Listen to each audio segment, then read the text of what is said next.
Revolution ushered in an entirely new idea and system to the world of governments. A government of the people, by the people, and for the people.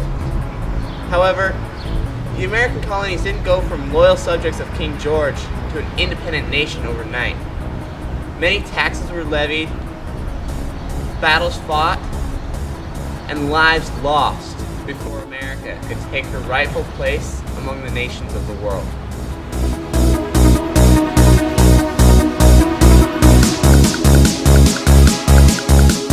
Back in the mid-1700s, relations between Britain and her American colonies were deteriorating rapidly. You see, after the French and Indian War, Britain began to heavily tax the colonies in order to pay off the debts that they had incurred during the war. This in itself wasn't such a big deal. However, the colonies had no say in what items were going to be taxed and how much those items were going to be taxed for. Therefore, in short, it was taxation without representation. Britain claimed that she had the right to tax the colonists, just as she had the right to tax the British subjects back in the mother country. However, there were no American representatives in the Parliament. Consequently, any taxes levied on the colonists would have no effect on those back in Britain. The taxes rained down. Let's see how that worked out for them. As I mentioned before, the taxes were aggravating. But these taxes were not the only way that the British exercised their power over the colonists. They imposed a series of acts that came to be known by the Americans as the Intolerable Acts. The worst of these by far was the Quartering Act, which required American colonists to open up their homes to British regulars, whether they wanted to or not.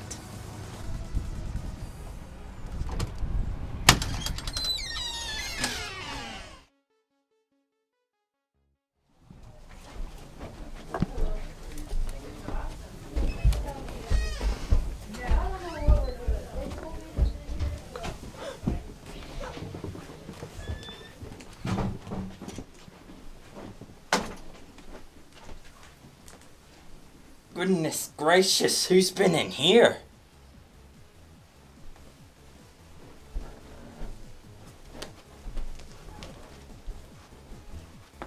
Someone's been in my bed. Wearing my shirts.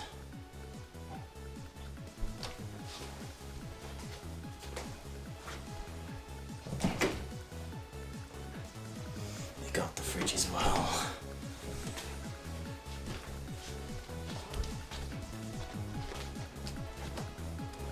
What in the world do you think you're doing? Oh, I found these cheese puffs in the cupboard. And I couldn't find a toothbrush, so I used yours. I hope you don't mind. Well, here's the paper. Don't mind. Do you want me to get you slippers? Oh, that's okay. I wouldn't want to inconvenience you. As you can imagine, all these taxes and acts caused a lot of unrest, especially in the city of Boston. This all came to a head when a small band of protesters had a face-off with a patrol of British soldiers. The protesters started throwing insults along with rocks and snowballs at the soldiers. And the king's men, unaccustomed to such violence on behalf of the colonists, lost their composure and fired into the ranks of the friendly protesters. If people were happy with the British reign at this time, this series of events quickly changed that opinion.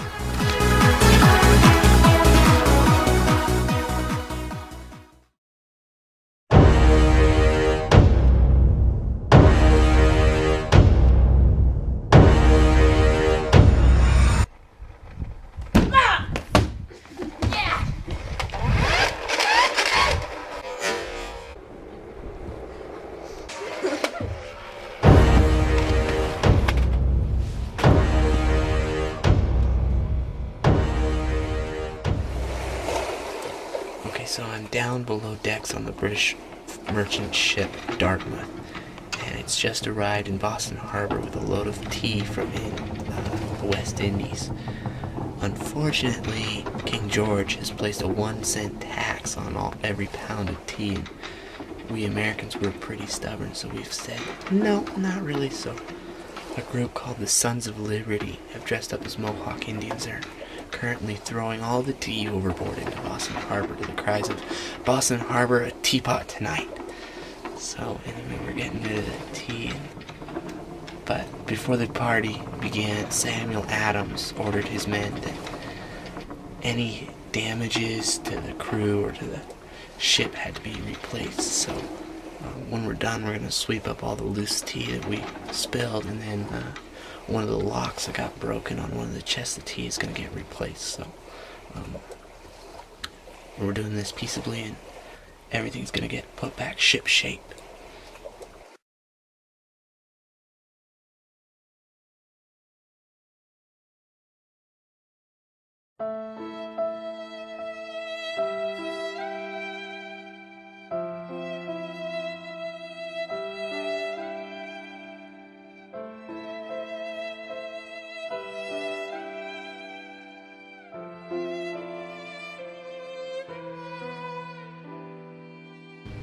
The British and the colonists fought many battles during the Revolutionary War.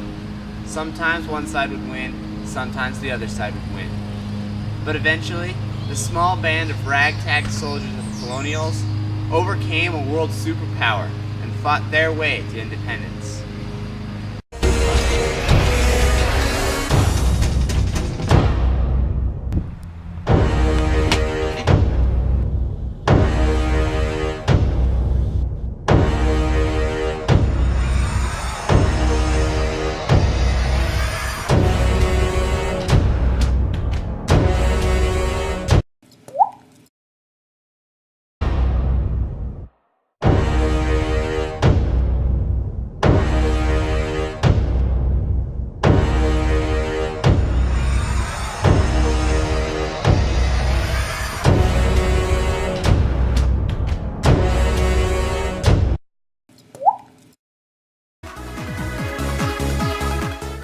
The year 1776 rolled around, and many in the colonies were beginning to see that independence from Britain was necessary in order to secure the freedoms that they wanted. That year, at the Continental Congress, a committee was assigned to write up a document explaining why independence was necessary. The actual writing of the Constitution fell to Thomas Jefferson. However, he suffered from a severe case of writer's block to begin with, so he reportedly sent home for one of his best violins. When it arrived, he would play it for almost an hour before he actually sat down and wrote the Declaration of Independence. We hold these truths to be self-evident, that all men are created equal, endowed by their Creator with certain unalienable rights, that among these are life, liberty, and the pursuit of happiness. These words set the framework for the entire Declaration of Independence, and they built the foundation for the nation that would follow.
America had declared her independence.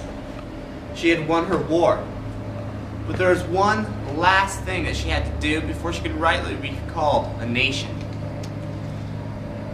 Up until this point, there had been no union between the colonies. They had come together for the war to fight Britain, but afterwards had fallen apart and no longer cooperated together.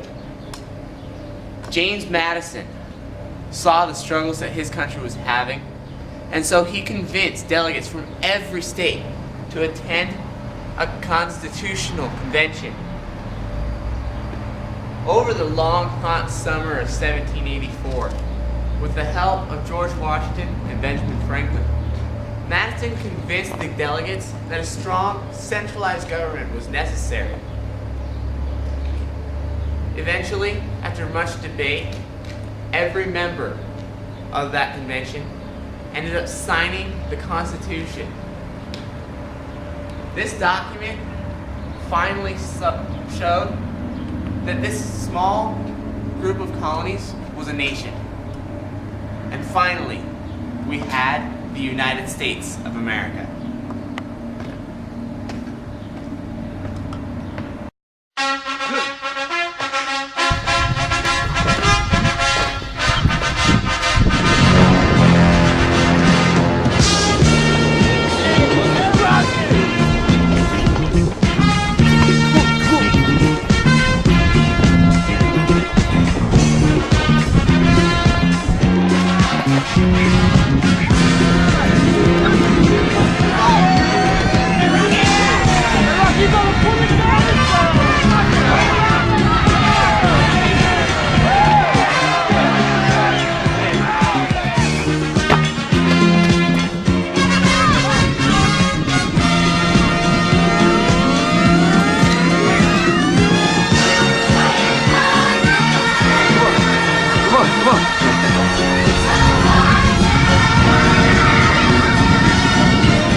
I've seen life through the eyes of a different soul.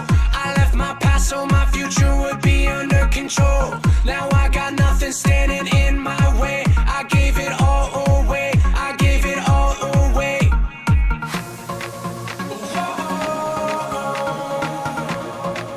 I gave it all. You got me living how I wanted all along. Now all my tears are dried away. You got me living how I wanted all along. I feel so alive, alive, inside. I'm breaking through. These words would set a framework for the entire declaration. Yes, I'm going. We should do it against the wall. Don't right there. zoom in during it. Take 3 short. We should do it against the wall right there. Gotcha. We should do it against the wall right there. Or a chair or. I don't know where those went. Alrighty.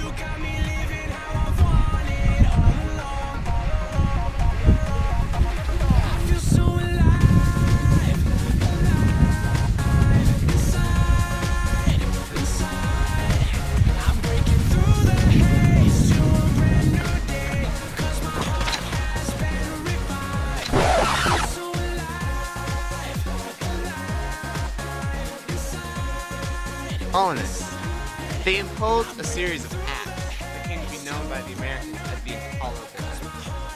The worst being There you go. See, what happened here was we threw the tea, and it just so happened it might have been a south wind came, and it started blowing the cans out. So what we got going here is Axe out in the boat, picking up the cans. Yeah. And he is returning from his ambitious Here he voyage comes. now. By the way, we had to improvise on the canoe. That's a water trough, actually. Bet you wouldn't have noticed. That's without called us telling redneck ingenuity right there.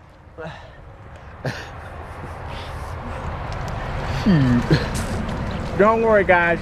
We're professionals here. We do it every day. Just every day we go out and pond them water troughs. Look at him in that little I baby. mean, he's a professional, can't you see? We're gonna call her the Betty Lou. I mean, watch it. Watch how well he used that pole. Look at that maneuver. Look at that. Look at that. He does 360s, forwards, only got backwards, He's sideways, supposed to come into the shore. Only got horizontally. 2 cans left in the He's lake. coming for him. He's coming for him. Okay, I Bam! think Scoops we got it up. Oh, that's almost out of his reach. Bam! Every time. He's coming back to shore, He's folks. almost got her beached. He's brought a gram.